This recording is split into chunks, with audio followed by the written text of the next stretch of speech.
वाणी के ज्ञान के आधार पर सतगुरु की छत्र छाया में बैठकर राज्य के चरण कमलों का आश्रय लेकर यह मैं जरूर कहता हूं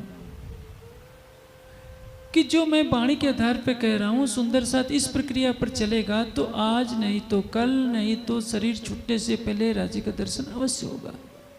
और जो उस कसौटी पर खरा होगा राज्य की कृपा से किसी भी क्षण दर्शन हो सकता है। पहली चीज आपको क्या करनी है कि तन की साधना। आप देवचंद जी का प्रसंग आपने अभी तक में सुना है। चितवनी लग गई है, अखंड में पहुंच गई है सुरता। घुगनी का प्रसाद खा रहे हैं श्यामा जी को अपने को राधा के रूप में मानकर कृष्ण के साथ। घुगनी का प्रसाद खाने के लिए जैसे ही हाथ करते हैं हाथ हिलता है और सुरता टूट जाती है। इसलिए वह अवस्था प्राप्त कीजिए। आप 4 घंटे नहीं बैठा जाता है मत बैठिए, 1 घंटा ही कीजिए। लेकिन यदि ऐसा है तो अंगुली भी हिले डुले नहीं। इसलिए तो दर्शन शास्त्र में कहा है अचलत्वम सापेक्ष, अपेक्षाकृत अचल होना आवश्यक है।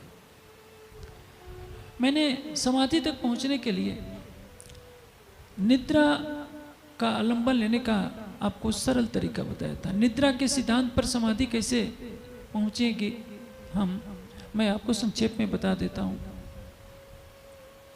देखिए, आपको निद्रा कब आती है? जब आप करवट लेते रहेंगे तो नींद नहीं आएगी, शरीर खुजलाते रहेंगे तो नींद नहीं आएगी। जब आप बिस्तर पर पड़ जाते हैं तो आपका रक्त संचार धीमा हो जाता है, शरीर शिथिल होने लगता है, निद्रा तभी आने लगती है। दौड़ते हैं तो रक्त संचार बढ़ा रहता है, सांस की गति बड़ी होती है। लेटने पर रक्त संचार भी धीमा होगा, श्वास की गति भी धीमी होगी, शरीर का हिलना डुलना बंद हो जाता है और ऐसा लगता है कि हम मर से गए। सांस न चले तो हम मरे हुए में और गहरी निद्रा में सोए हुए में कोई भी अंतर नहीं होता है।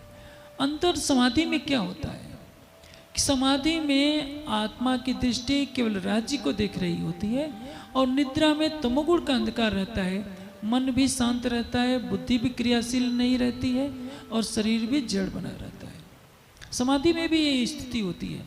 समाधि में मन भी निष्क्रिय रहेगा, बुद्धि भी निष्क्रिय रहेगी, शरीर भी निष्क्रिय रहेगा।